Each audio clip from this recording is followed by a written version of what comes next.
Hello les passionnés de déco, bienvenue dans cette nouvelle vidéo déco, passion, etc.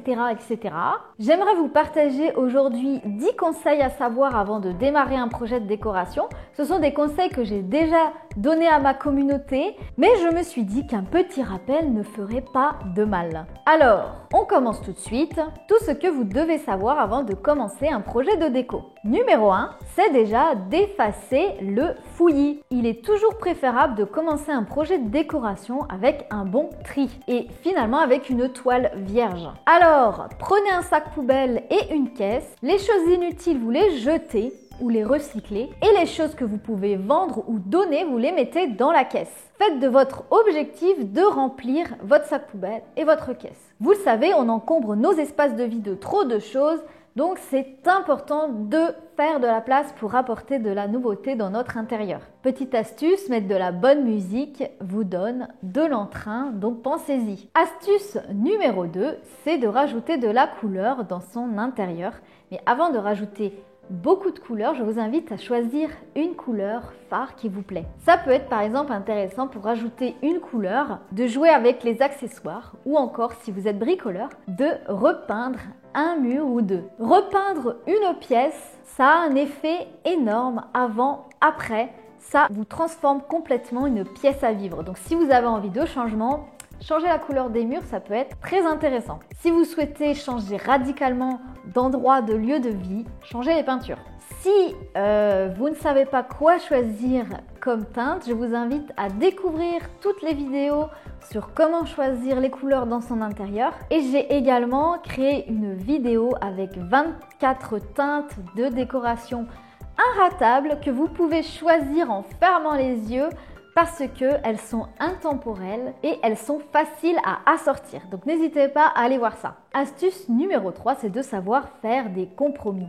Des travaux, changer sa déco, ça se passe jamais comme on l'avait imaginé. Encore plus si vous êtes avec votre conjoint ou que vous vivez avec quelqu'un, c'est pas facile d'avoir l'avis des autres, l'avis de ses proches et de se mettre d'accord. Donc soyez indulgents. Et d'ailleurs, si vous relookez un espace avec votre conjoint, ça peut être très intéressant de mixer vos deux styles ensemble et de ne pas imposer à l'autre ses envies, mais de faire le bon juste compromis pour vous faire un bel intérieur qui vous ressemble à tous les deux et surtout qui vous plaise à tous les deux. C'est pareil, j'avais fait une vidéo spéciale couple pour se mettre d'accord quand on est en couple dans la décoration. N'hésitez pas à aller voir ça parce que c'est pareil, c'est très intéressant. Astuce numéro 4 qui rejoint la numéro 3, c'est d'être patient. Comme je vous ai dit, la déco, les travaux, etc. ça prend toujours du temps. Parfois, il nous faut du temps aussi pour avoir un petit peu de budget, etc. C'est vrai que les émissions de décoration qui durent 1 heure, ça nous influence beaucoup et on pense qu'un projet de décoration, ça se fait en 1 heure, mais pas du tout. C'est vraiment un projet sur le long terme. C'est vraiment quelque chose qui prend du temps et qui prend de l'énergie. Donc, soyez patient. Et ça peut être intéressant justement de prendre le temps de raconter l'histoire de votre famille à travers la décoration, de prendre le temps d'aller chiner, de trouver des objets particuliers qui vont donner le ton à votre maison et vous donner cet intérieur unique qu'on ne voit pas chez tout le monde. Quand je parle de chiner, on n'est pas obligé d'aller acheter dans des choses hors de prix. Pensez à Emmaüs, pensez vide-grenier, pensez vide-maison, pensez Le Bon Coin. Il y a énormément de choses aujourd'hui pour décorer son intérieur sans forcément dépenser trop. Astuce numéro 5, quand on relook un intérieur, c'est de bien réfléchir à nos textiles. Donc les textiles, c'est vraiment la touche finale de la décoration, donc c'est important de ne pas se louper. Donc les textiles, vous avez les rideaux, vous avez le choix des coussins, le choix des plaids, le choix des tapis, mais aussi tout ce qui est textile, par exemple de fauteuils ou de chaises ou de linge de maison. Ça, c'est important aussi de bien choisir ces textiles. Astuce numéro 6, c'est d'infuser de la vie dans votre intérieur. On ne veut pas de ces intérieurs pages de magazine où personne ne vit. On veut de la vie, donc mettez des photos, mettez des plantes, mettez des fruits, mettez des choses qui donnent de la vie à votre intérieur. Ça peut être aussi de décorer avec des branchages, avec des noix, avec des livres d'inspiration, des magazines.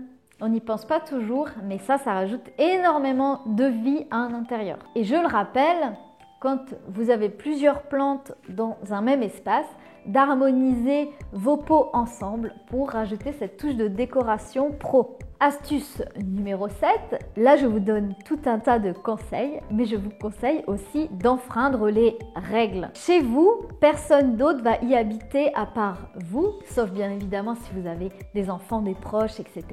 Mais n'attendez pas l'avis du voisin, l'avis de votre mère, l'avis de votre oncle, je ne sais qui, pour justement redécorer votre intérieur. Faites-vous confiance et aussi enfreignez les règles.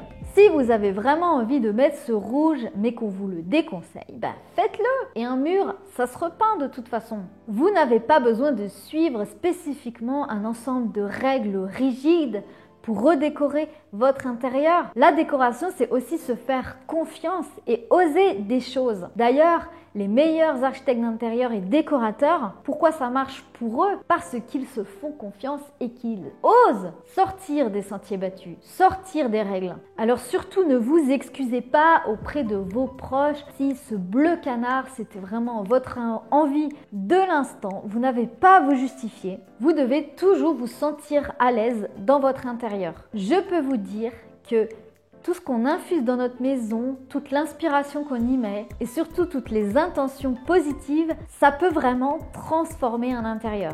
C'est votre histoire que vous racontez, donc soyez audacieux. Et n'hésitez pas, si vous ne vous faites pas assez confiance, si vous doutez beaucoup, de demander un avis extérieur, attention bienveillant, pour débloquer un petit peu la situation. Parce que quand on vit plusieurs années dans le même intérieur, on ne voit pas les changements qu'on peut y apporter. Donc parfois, d'inviter votre sœur à venir donner un petit peu son avis, vous dire ah là, tu auras peut-être besoin de plus de rangement, moi j'aurais peut-être fait ça et tout ça, ça peut débloquer des idées. Mais faites-le vraiment avec l'ouverture du cœur et avec bienveillance parce que la décoration intérieure, ça touche l'intime et ça peut être vraiment des sujets très sensibles. Astuce numéro 8, pensez au DIY et aussi au relooking en fait, au détournement d'objets. Parfois, on en a marre d'un meuble, mais on n'a pas forcément le budget pour racheter des nouveaux meubles. Pensez à la customisation. Est-ce que vous pouvez le repeindre? Est-ce que vous pouvez le customiser, le recouvrir, etc. Rajouter des nouvelles poignées de porte. Ce sont des super solutions pour transformer un intérieur sans forcément dépenser trop. Donc pensez-y. Pensez également que vous pouvez déplacer d'une pièce à l'autre des meubles. Par exemple, un meuble de télé peut devenir une table basse, un buffet peut devenir un meuble télé, etc., etc. Et en fait, le relooking, ça peut être dans beaucoup de choses. Ça peut être de relooker une suspension, de customiser vos rideaux avec un ruban, un liseré, une nouvelle teinture. Enfin, il y a beaucoup de choix aujourd'hui pour personnaliser son intérieur. Et ce qui est marrant, c'est que tous ces petits détails personnalisés peuvent vraiment faire la différence et mettre en valeur votre intérieur. Tout est une affaire de petits détails en décoration. Le choix d'un joli matériau, par exemple d'une belle crédence dans une cuisine, tout de suite ça peut relooker votre intérieur. Ou encore de repeindre des briques apparentes. Parfois, il y a certains motifs de briques qui peuvent sembler un peu ancien, un peu vieillot, tout de suite de repeindre ou de refaire les joints, ça va vous donner une autre allure. Il y a beaucoup d'astuces aujourd'hui pour donner un bon coup de jeune à son intérieur. Astuce numéro 9, justement, c'est de mettre en valeur les éléments déjà existants. Peut-être que vous avez une belle hauteur sous plafond, donc vous pouvez jouer sur les verticales. Peut-être que vous avez une belle cheminée à mettre en valeur. Peut-être que vous avez un beau parquet que vous pouvez conserver. Tout ça, ça rajoute du charme à un intérieur. Pensez vraiment à prendre un peu de recul, à penser conception d'espace. Est-ce que vous ne pouvez pas mettre des moulures ou des colonnes, enfin des choses vraiment plus architecturales? Pensez par exemple à mettre des choses surdimensionnées pour rapporter cet effet waouh, une grande toile, un grand miroir, un grand fauteuil, un grand tapis. Tout de suite, ce sont des éléments architecturaux qui vont donner de la dimension et de la perspective à votre intérieur, alors pensez-y. Et je le rappelle, vous n'êtes pas obligé d'acheter neuf des choses très chères. Vous pouvez très bien trouver dans un vide-grenier un superbe paravent travaillé en bois que vous pouvez mettre en tête de lit ou encore trouver une énorme lampe industrielle que vous pouvez installer dans votre salon. Vraiment, donnez-vous le temps de chercher les petits détails qui vont faire la différence et que vous allez tomber amoureux de vos objets et votre intérieur sera magnifique. Et enfin, astuce numéro 10, parce qu'on ne vit pas dans des pages de magazines de déco, allier l'utile et le pratique. Pensez décoration et pratique. Par exemple, si vous avez beaucoup de télécommandes ou de manettes ou de choses comme ça qui traînent, pourquoi pas les glisser dans des jolies boîtes en bois, en osier, en tissu. Tout de suite, c'est utile et tout de suite, vous pouvez ranger tous ces éléments qui sont un peu disgracieux, hop, dans des boîtes. Donc pensez-y aux pratiques et à l'esthétique. Pensez aux bocaux, tous les récipients finalement qui peuvent ranger le fouillis.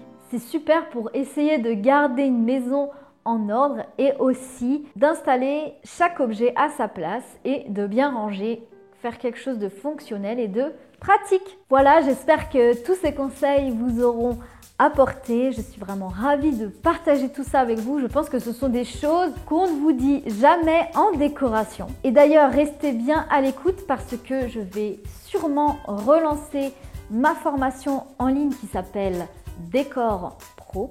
C'est une formation sur plusieurs semaines avec plusieurs modules où à l'intérieur, on voit les couleurs, l'agencement, enfin tout ce que vous avez besoin pour relooker n'importe quel espace. Et surtout avoir plus confiance en vous dans vos choix à propos de décoration. Mais je vous en reparlerai plus tard. Déjà, vous avez des bonnes bases là pour démarrer votre projet de décoration. Donc, il n'y a plus qu'à. N'hésitez pas à revoir la vidéo et à prendre des notes pour entrer dans le concret de la déco, de votre looking.